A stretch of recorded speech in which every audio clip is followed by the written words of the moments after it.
సామెతలు 5.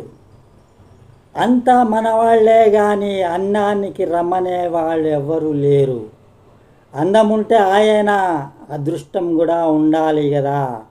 అందరి కాళ్ళకు మొక్కినా అత్తింటి ఆరికి పోక తప్పదు. అందరికీ శకునం చెప్పే బల్లి తాను పోయి కుడితిలో పడ్డట్టు. అందరికీ అన్నం పెట్టేవాడు రైతే. అందరినీ మెప్పించడం అలవిగాని పని.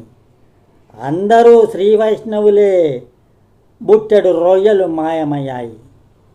అందానికి దాల్చిన ఆభరణం ఆపదలో ఆదుకుంది. కంచు మోగినట్టు కనకంబు మ్రోగున. కంచే చేను మేస్తే కాపేమి చేయగలడు. కందకు లేని దురద కత్తిపీటకు ఎందుకు. కక్కిన కూటికి ఆశించినట్లు. కలసి వచ్చే కాలంలో నడిచి వచ్చే